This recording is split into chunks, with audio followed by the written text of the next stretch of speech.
Hello, friends, and welcome to today's live level up conversation. Whether you're joining me live or catching me on replay, happy Thursday. Let's dive right in. And now, get ready. I present to you Level Up with Winnie Sun.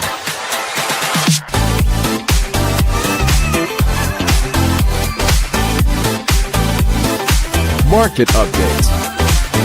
Award-winning financial pro.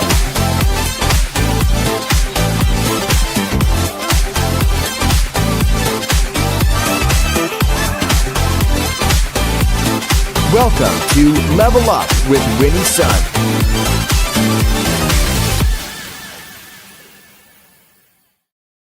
Well, hello, friends. Thank you so much for joining me today. Happy December to you, wherever you're joining me live from. I'm Winnie, your host and award-winning financial pro, Forbes contributor, and a CNBC council member and contributor. And yes, we are absolutely live. So wherever you're joining me, hello. It's great to be here with you. Happy December. So much is going on. The market is still open right now. We've got just a couple minutes to go. So let's start with that. Currently, the Dow is down about 69 points. NASDAQ is now in the positive about 35 points. It was literally just up like a smidge before we started live here. The S&P 500 also in the positive, but only by 2 points. Kind of a lackluster day. A lot of people are just kind of waiting to see what the Fed announcement on interest rates will be next week. So this is kind of a quieter week for sure.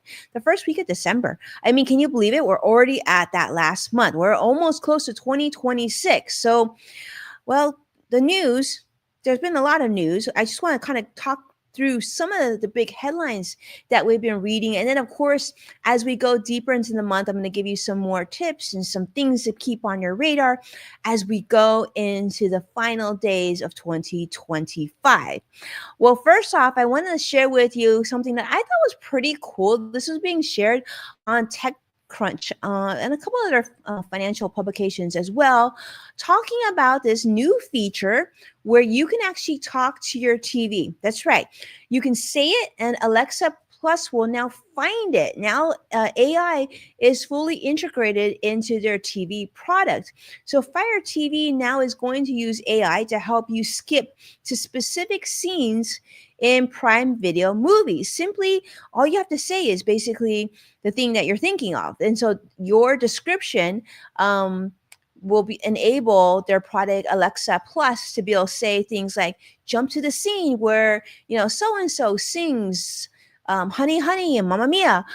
It could be like, show me that scene where, come out to the coast from Die Hard or something like that. So this is really cool, especially for those of you who are movie buffs and maybe you just want to see a scene all over again. Maybe it's an older movie like Die Hard where you're introducing it to someone new.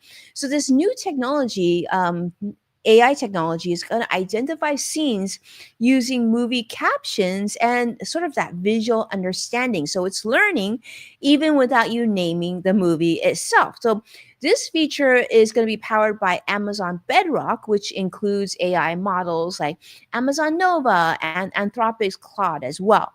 So it's going to be work on thousands of Prime Video movies. Now, you only get this if you have the Amazon Prime membership, or let's say you purchase or you rent a movie that has this. So they're saying that TV show support is going to be coming soon. That'll be interesting. And see, the technology is so quick that even with new TV shows, maybe this is going to be something that they can literally just integrate that quickly.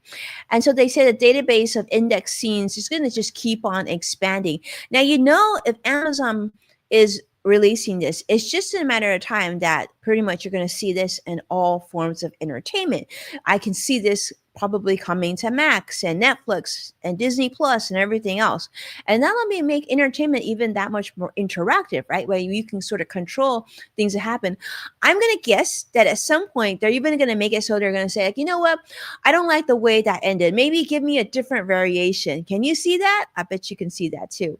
Now let's continue on because I want to talk about another story that came out this week. This is being shared on basically another financial publication. I want to say this is actually on multiple publications, but the reason I want to bring this up is this is all about, bringing more manufacturing jobs to the United States. Now, the big push right now is, of course, AI, making chips. You're all familiar with companies such as NVIDIA and Broadcom and everybody else. Well, there is a very large manufacturing company in the area of chips, and that is TSMC.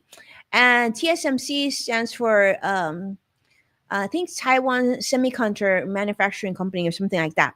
But this is being shared about how Taiwan's TSMC is now investing $165 billion in building a major semiconductor complex in Phoenix, Arizona. Now, this is part of the plan to make the United States, much more self-reliant for critical computer chips. But the effort sort of has exposed some of these challenges or hiccups in sort of this ability for us here in the United States to execute massive industrial projects. So I want to talk about that. So there's been a lot of challenges in the TSMC project that I think is important to sort of share and talk about to give you sort of that deeper understanding of why can't we just make more things here in the United States, right?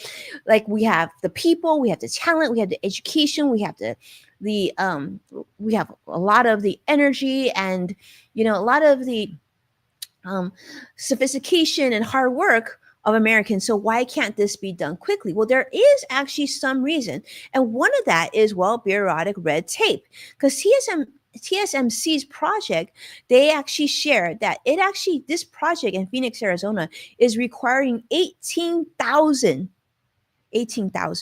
local permits, which cost $35 million, which is far more expensive than if they were to do the same manufacturing plant in the country of Taiwan, where if they were doing it in Taiwan, guess how many permits they would need? One permit versus 18,000 here in Phoenix, Arizona, I mean, in the United States.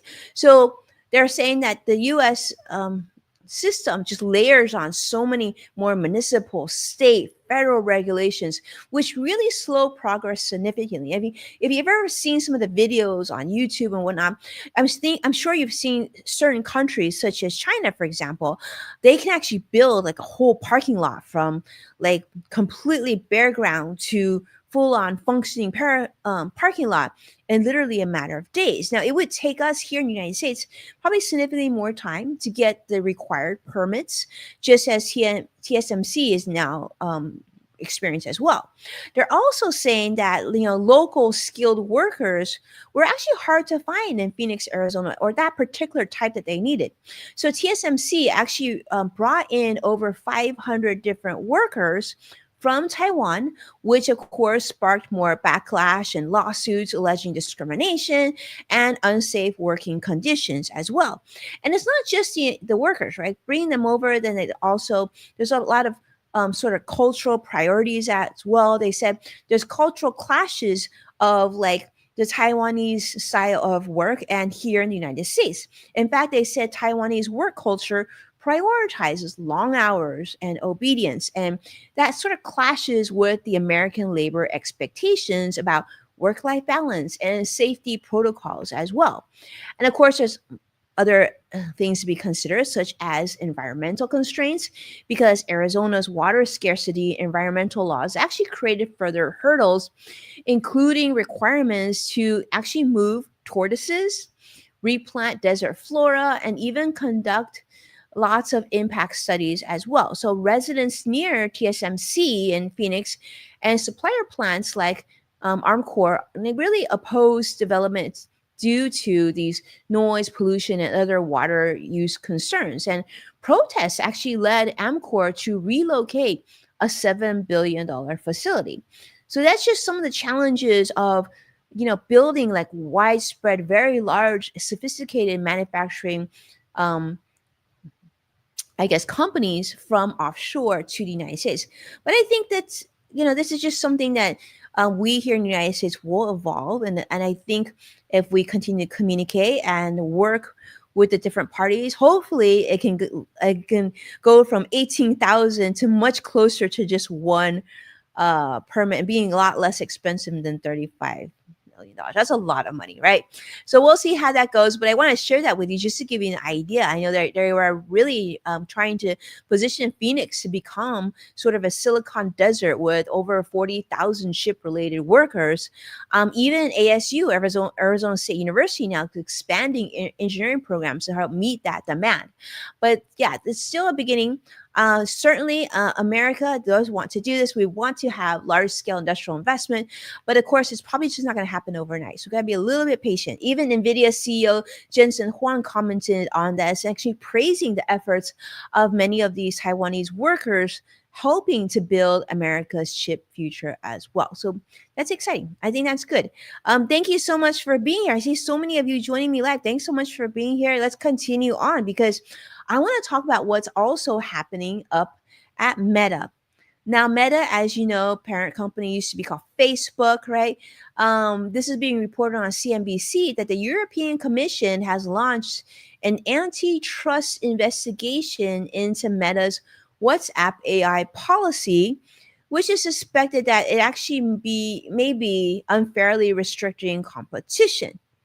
Now, the focus, of course, is on Meta's new policy that was released this past October, which blocks third party AI providers from using WhatsApp's business messaging tools when AI is their main offering. Now, the European Union officials fear that this actually may limit innovation and even like not play fair with rivals in the AI space and really sort of operating freely in the European Economic Area, the EEA, excluding countries such as Italy due to sort of a separate local investigation.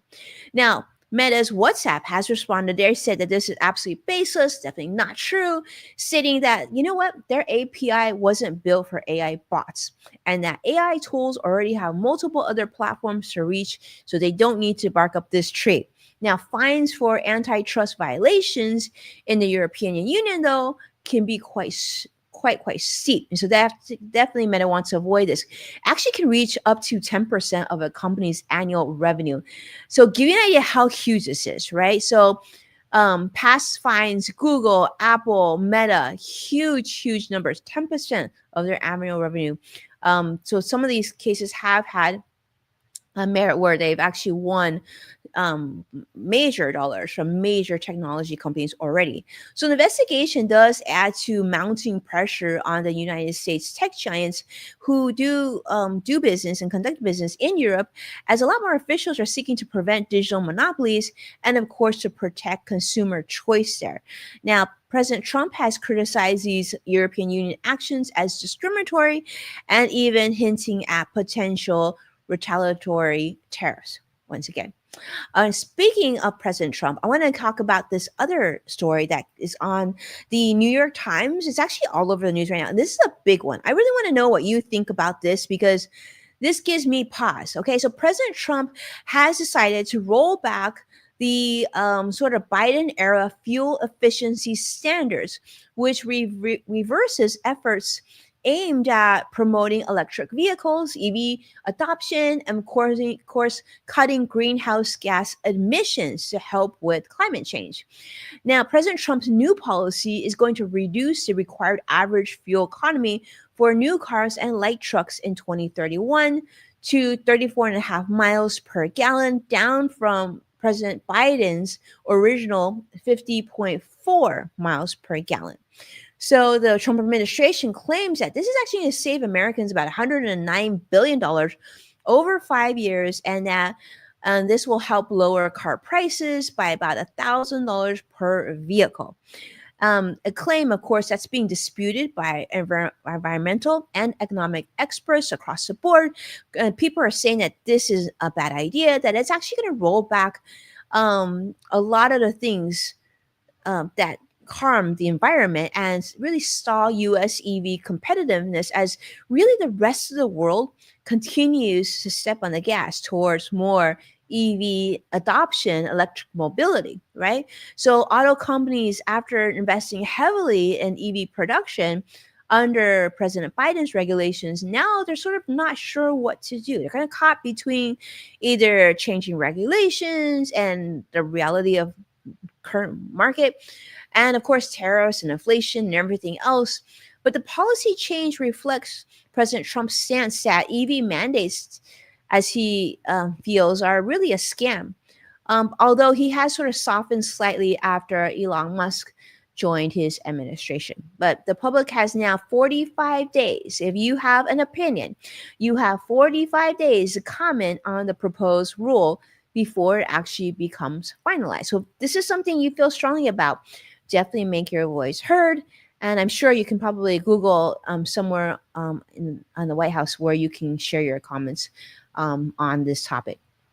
Now let's continue because I want to talk to you about another story that was on 9 to 5 Mac. This is being reported and talking about sort of this new time capsule case. Okay. So Elevation Lab has released a compact version of its time capsule case for Apple AirTag. I thought this was really cool because, you know, if you travel, everybody says you got to make sure you have an Apple AirTag in your suitcase, especially your check luggage, or if you have sporting equipment that you're checking, you want to make sure that you have an AirTag so you can know at all times where your luggage is at, and in case something's missing or didn't make it on the plane, then you'll be notified.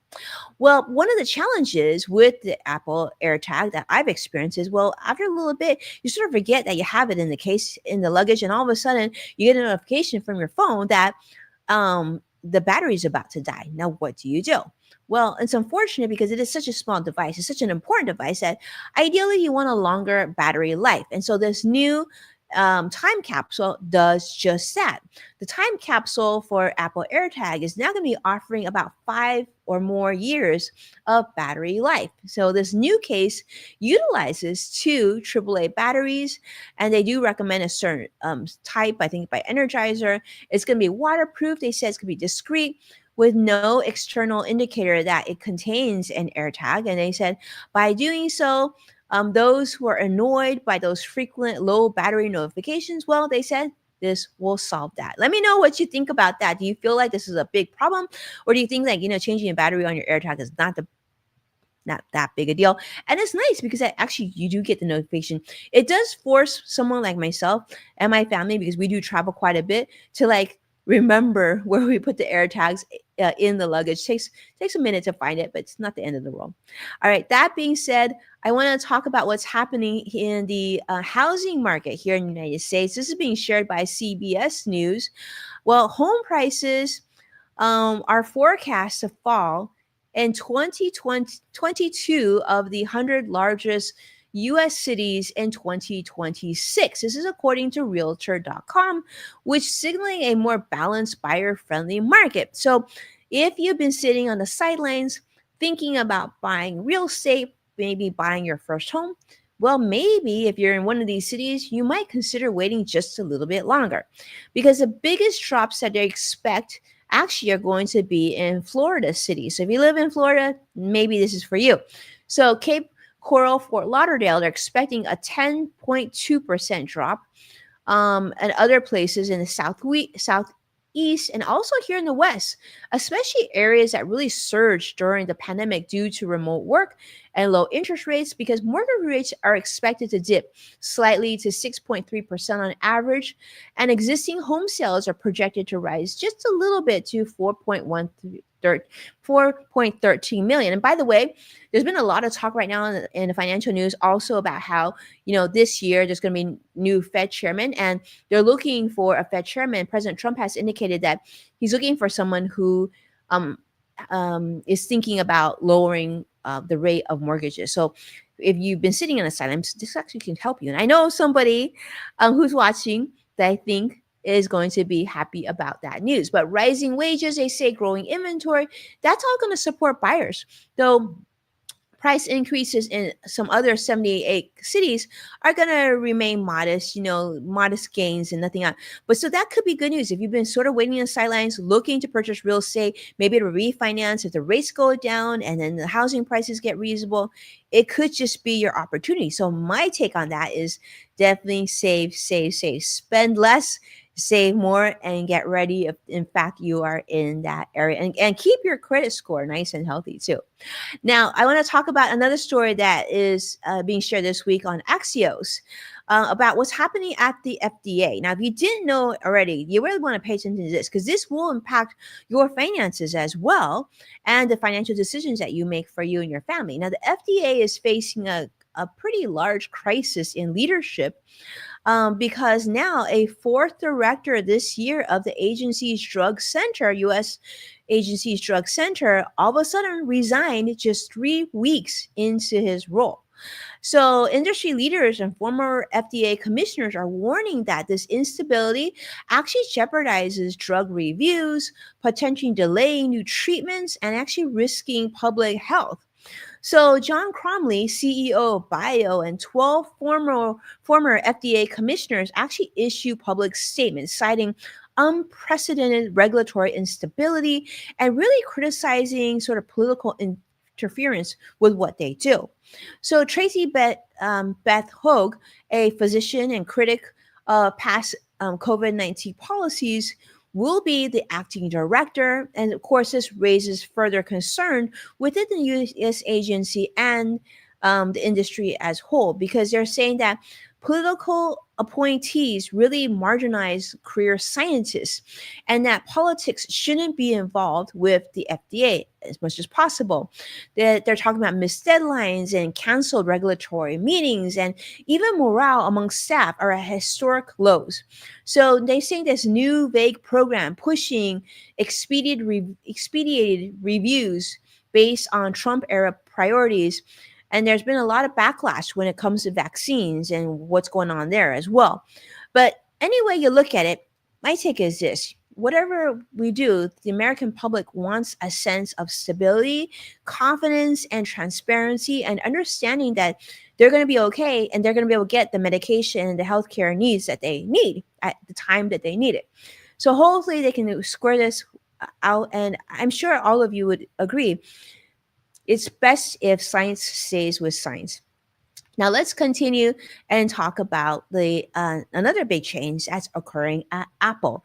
Another big personnel change. Okay, so this is sort of happening at Apple, and now it's happening at Meta as well.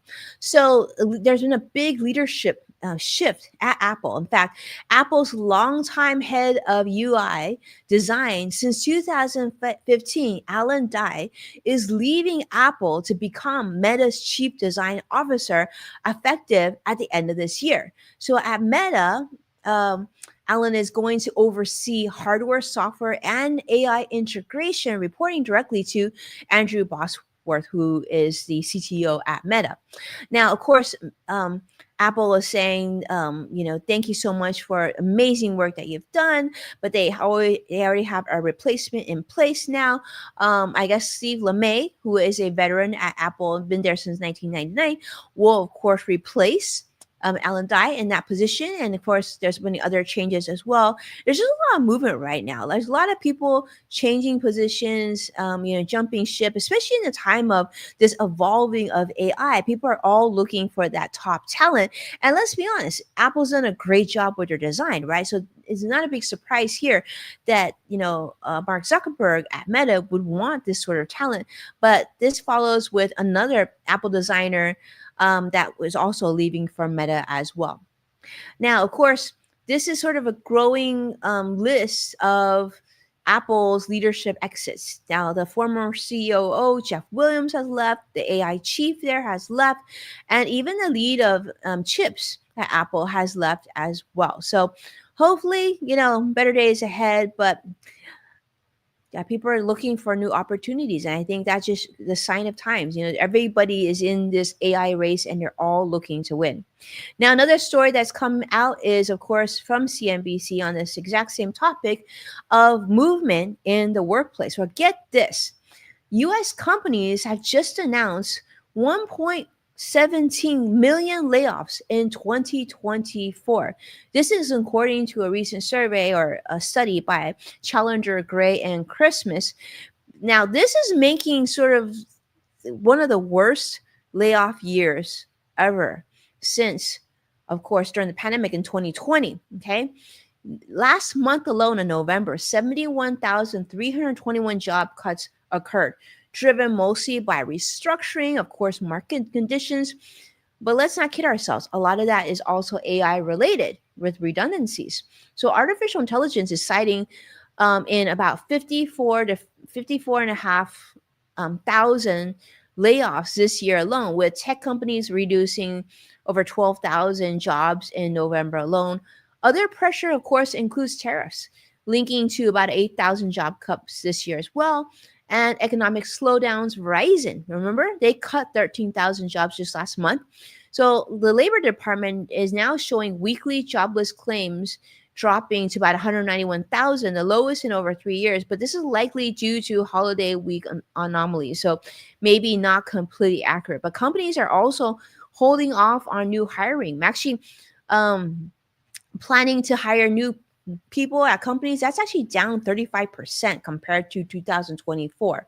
That's really a significant number. So while layoffs did dip from October's numbers, experts note that cuts above 70,000 in November are very, very rare, last seen only in 2008 and 2022. Both really difficult years in the financial markets, 2008 and 2022. So with that, let's see what happens. I mean, we've only got a few more weeks to go. I think there's probably going to be more layoffs that will be announced. I mean, that sort of makes sense. Usually, the end of the year, that is also layoff season, just in general, even without AI and without tariffs and inflation. But there's another story that I want to end off, and this is just something that's being reported on Yahoo News this week.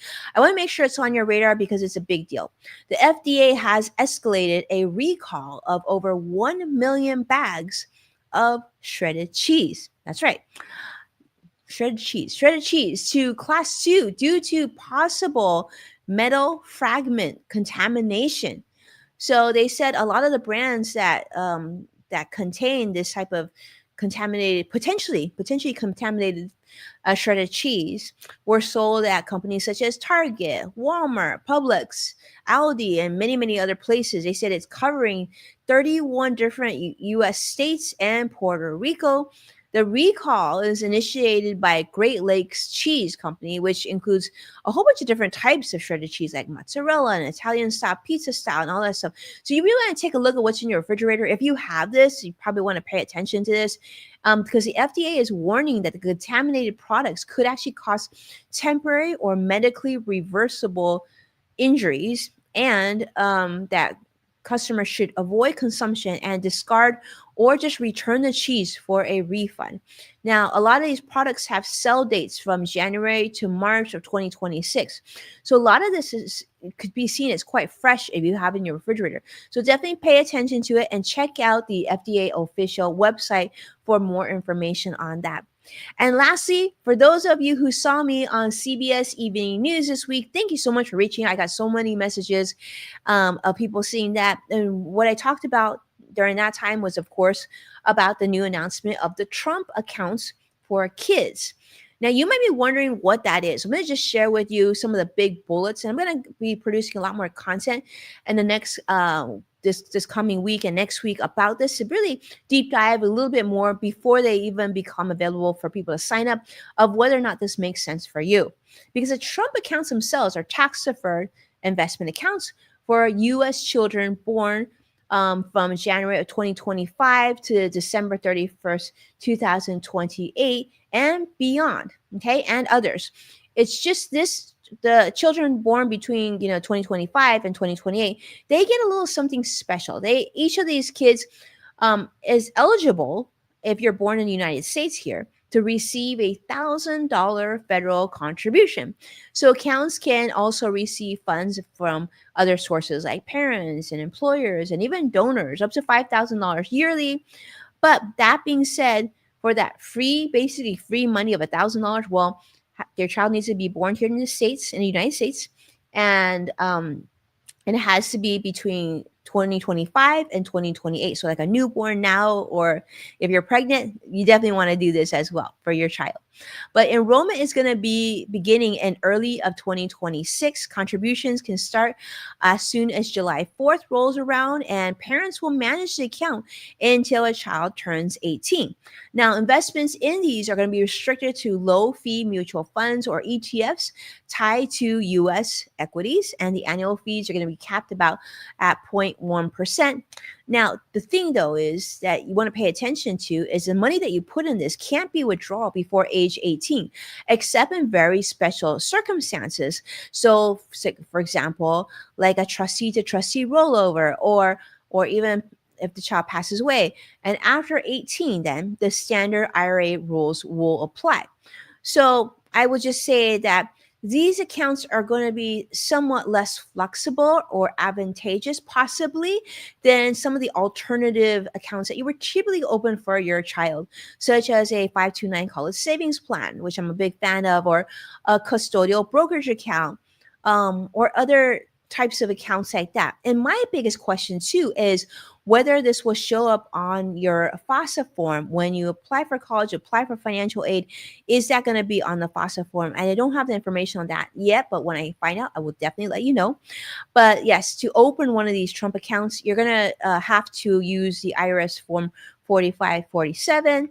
And just as a side note, there are like some major donors have started to make some contributions, including the Michael and Susan Dell um, charity group, which has donated $6.25 billion or $250 per child. That's going to be distributed to certain counts that qualify. The full terms in that haven't come out, but if you're curious, you can probably just Google it. And then when we find out more, we'll share it on the show for sure.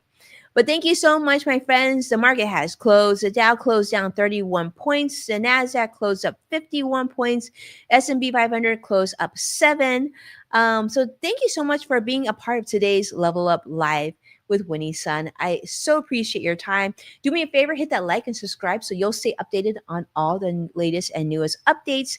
And of course, if you want to watch past full episodes of Level Up with Winnie Sun, you can check out NASDAQ, Amazon Fire, Samsung, LG, Roku, and of course, where you're streaming from right now. And when sharing the episode online, thanks so much for tagging at Winnie Sun. I've been seeing it and I appreciate it so much. With that, I hope you're well. We'll see you again next week. Take care and be well. Bye-bye now.